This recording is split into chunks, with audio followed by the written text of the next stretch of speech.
Saya di Malaysia 2 semester nggak selesai. Habis itu saya seorang pemburu beasiswa, www.google.com.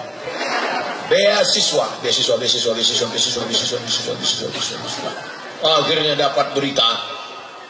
Ada satu negara kecil jauh di sana menyediakan beasiswa 15 orang untuk anak Indonesia. Ini gua banget nih. Akhirnya saya pun masukkan pas foto, fotokopi paspor, ijazah, transkrip nilai. Kirim. Your letter has been sent. Sudah terkirim. Akhirnya saya nunggu. Selama nunggu itu doanya makbul. Ya Allah, tolonglah aku ya Allah. Aku pengen S2 ke sana ya Allah. Kalau nggak dapat kacau nih. Akhirnya datang email. Anda diterima di sebuah negara. Apa negaranya? Al-Mamlakah Al-Maghribiyah. Bahasa Arabnya. Kebetulan anak Pak Kepala Sekolah kita sedang S2 di sana. Nama ibu kotanya Casablanca. Kaza artinya rumah. Blanca artinya putih. Casablanca, rumah putih. Bahasa Arabnya Darul Bayda. Nama negaranya Kingdom of Morocco. Saya S2 di Maroko. Makanya jamaah banyak nanya, Ustaz S2 di mana? Di Maroko. Dekat dari Merauke.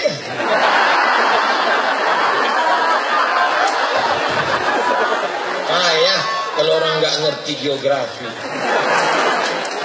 Mesir, Libya, Tunisia, Aljazair, Maroko, Samudra Atlantik, Real Madrid, Barcelona.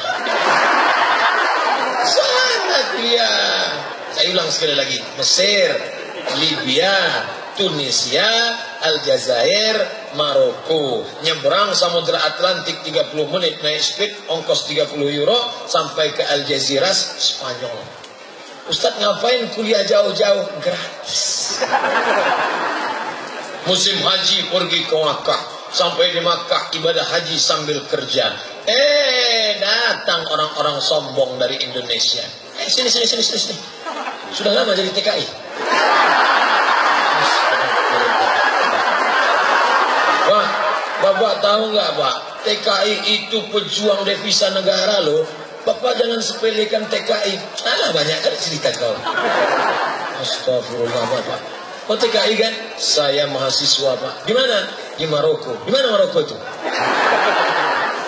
Ini orang duit banyak tapi goblok. Sombong ya minta ampun. Maroko di sana, nggak perlu saya jelaskan. Saya jelaskan pun Bapak nggak nangkap. IQ jongkok. Di sana. S2 di sana ya? Iya. Asal dari mana? Dari Riau. Emangnya di Riau nggak ada S2? Banyak.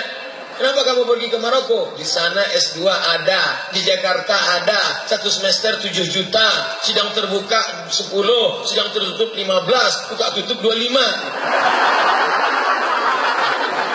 Saya pilih yang gratis. Siapa yang nggak selesai 2 tahun, teken kontrak 24 bulan, beasiswa putus, diusir dari asrama, out. Saya selesaikan S2 saya 1 tahun 10 bulan selesai. Untuk tepuk tangan. Kalau enggak saya suruh. Kalau enggak mau tepuk tangan saya merajuk, saya pulang. Lalu kemudian selesai itu saya tulis tesis saya 300 halaman berbahasa Arab, disidangkan 3 profesor, semuanya orang Arab. Waktu di meja itu cuma saya yang pesek. Yang lain macam-macam. 300 halaman masih ada di rumah yang mau lihat. Judulnya Rijalul Muwatta' wa Sahihain alladzina dha'afahu an-Nasa'i fi kitab ad-du'afa wal matrukin jam'an wa dirasa. Jadi lalu kemudian saya pun pulang. Itulah MA LC di Mesir, MA di Maroko. Pulang membawa 2 ijazah. LCMA lagi cemas menghadapi anak gadis. Nah, saya pun mengajarlah di universitas swasta. Dosen. Dosen artinya gajinya 2 sen. Wajar. Masih lajang, belum menikah. Wow, kalau saya yang masuk mahasiswi pokoknya banyak yang entahlah. Masuk saya ngajar. Saya kalau ngajar nggak seperti ini, pakai kemeja, nggak pakai peci, bajunya digulung, seperti mahasiswa semester 7 lah. Lalu kemudian saya dapat info, ada tes PNS dosen. Wah, ini kesempatan. Pokoknya saya suka betul tes. Ikut tes dosen 30 orang. Saya pun ikutlah tes dosen sebanyak 30 orang. Tes pertama, seleksi berkas. Pak, saya cocok nggak jadi dosen? Kata dia, Mbak, kalau kamu mau ikut tes dosen harus S2. Dia nggak yakin saya S2. Saya buka tas saya tunjukkan ijazah saya. Nih ijazah S2. Dia buka, dia lihat satu-satu. Apa ini? Karena isinya tulis Arab semua. Oh, akhirnya setelah dia baca, dia lihatkan ke atasannya, diterima. Ada satu lagi, Pak, belum. Apa? Surat keterangan sehat. Dia sangka saya sakit. Enak aja. Saya pergi ke puskesmas. Saya mengurus surat sehat. Untuk apa? Mau tes dosen. Ya, sebentar ya. Keluarlah perawat dari dalam. Anak gadis. Dia bawa balon kecil warna hitam.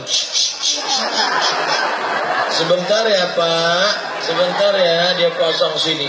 Ini periksa apa nih? Periksa jantung. Jantung saya berdebar keras.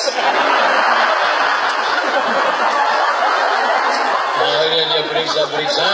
Bapak darahnya normal, jantungnya normal, sehat. Surat sehat. Nah, saya mau cepat-cepat pulang ke kampus. Mau saya tarik itu surat sehat. Dia tarik juga. Saya tarik, dia tarik.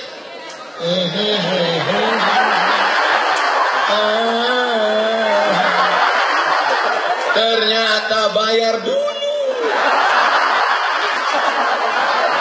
Di Mesir yang namanya surat sehat gratis. Ternyata di negeri ini gemah ripah loh jenawi, untayan zamrud katulistiwa, tongkat dan batu jadi tanaman, tapi surat sehat bayar. Wah, akhirnya saya ambil duit 25.000. Nah, dah, ini surat sehat saya. Bapak memang sehat, tapi ada satu lagi yang belum. Apa lagi? Surat keterangan berkelakuan baik. Ya Allah, ya Rabbi. Masa sesoleh ini teroris? Ada tampang-tampang teroris? La ilaha illallah Muhammad Rasulullah. Dia bilang saya ekstrim. Siapa bilang soman ekstrim? Soman itu es krim.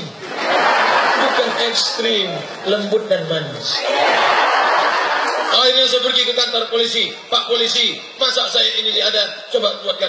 Akhirnya keluarlah surat bahwa Abdul Somad tidak pernah terlibat G30 SPKI dan dia tidak teroris dan dia benar-benar pelajar S2 dari Maroko. Dicap. Akhirnya saya pun ikut tes. Gimana Pak? Saya sudah lulus. Lulus. Alhamdulillah. Jangan senang dulu. Baru lulus tes seleksi berkas. Apa tes lagi? Tes 200 soal. Banyak betul. Berapa lama? 2 jam. 60 menit tambah 60, 120. Soalnya 200. Berarti satu soal nggak sampai 1 menit. Saya pun masuk ke ruangan. 50 soal bahasa Arab. Nah, selesai lah. 50 soal bahasa Inggris. Selesai. 100 soal tes potensi akademik.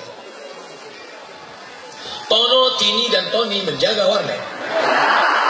Tini menjaga di waktu pagi karena dia kuliah di waktu sore.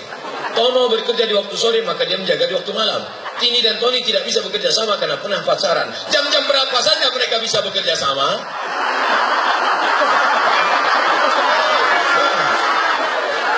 Kita belajar jauh-jauh. Di Maroko 2 tahun, di Mesir 4 tahun. Pulang pertanyaannya Tono, Tini, dan Tony. Apa ini soal nggak berkualitas? Karena sulit saya lewatkan, saya jawab yang mudah. Yang sulit saya lewati, yang mudah saya jawab. Waktu masih ada, yang sulit-sulit saya jawab. Akhirnya semua selesai, saya pun keluar. Teman-teman saya semuanya bu. Saya tanya, ente kenapa? Aku nggak bisa jawab semua. Kenapa? Waktuku habis. Siapa yang menghabiskan? Tono, Tini, dan Tony.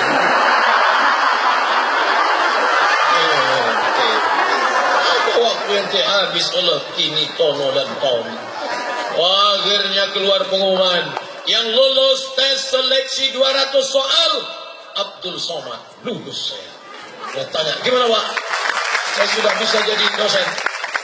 Masih ada tes lagi Abdul Somad. Tes apa? Tes mengajar. Karena banyak orang berilmu, nulis hebat, tapi nyampaikan di depan orang banyak nggak bisa. Ketika disuruh ngomong depan orang banyak, Assalamualaikum warahmatullahi wabarakatuh. Maka dosen harus bisa ngomong di depan orang banyak. Maka dibuatlah lokal jebakan. Di dalam ada 20 orang, ada tim pengawas, ada tim penilai, ada tim pemantau. Saya pun masuk ke dalam. Dia kira saya takut dengan 20 orang. Saya kan biasa khutbah Jumat. Saya masuk ke dalam. Assalamualaikum, waalaikumsalam. Gimana kabarnya mahasiswa-mahasiswi sekalian? Sehat semuanya? Sehat. Pagi ini saya akan menjelaskan hadis, karena kebetulan saya adalah dosen hadis. Hadis itu adalah ma'udhifa in Nabi SAW min qawlin aw fi'lin aw taqririn aw sifati khalqiyatin wa khuliqatin min ba'di fatihi ila fatihi sallallahu alaihi wasallam. Gimana? Kira-kira paham semua? Ada satu mahasiswi, saya yakin ini sudah disetting. Ada satu mahasiswi kayaknya dia mau buat saya grogi. Dia ngeliat saya. Lihat saya pura-pura nggak ngeliat aja. Tapi pas saya lihat lagi dia ngeliat tuh. Akhirnya saya gini kan. Oh, selesai. Tet. Waktu habis. Saya keluar. Pengumuman. Yang lulus tes mengajar. Abdul Somad. Lulus saya. Tes lagi, ternyata tesnya nggak habis-habis. Hidup ini penuh dengan tes. Tes. Berani hidup, berani tes. Takut tes, jangan hidup. Takut hidup, mati saja. Habis itu tes lagi. Ini tes apa? Ini tes yang terberat Abdul Somad. Apa namanya? Berjumpa dengan guru besar, profesor. Gimana bentuk guru besar? Ternyata guru besar itu sama kayak guru kita guru, cuman besar dia memang. Besar. Besok datang jam 7.30. Jam 7.30 dia suruh datang, jam 7 saya sudah di lokasi. Saya orangnya on time. Jam 7 saya sudah di lokasi, naik di lantai 5, saya lihat dinding-dinding. Visi misi. Moto belajar dia berjasa. Ilmu didapat, iman melekat, bermanfaat di masyarakat, selamat dunia dan di akhirat. Nah, selesai itu langsung dipanggil. Peserta nomor 003 diharap maju dan masuk ke dalam ruangan. Saya pun masuk. Assalamualaikum Pak. Waalaikumsalam. Silakan dulu. Kamu mau jadi dosennya? Ya Pak. Apa visi misi Anda? Bila saya lulus nanti saya akan mendidik masyarakat, dia akan menjadi masyarakat religius, menjadi tuan Melayu yang religius dunia akhirat dan selamat, akan menjadi baldatun thayyibatun wa rabbun ghafur. 2020 menjadi tuan rumah bangsa Melayu yang religius dan agamis.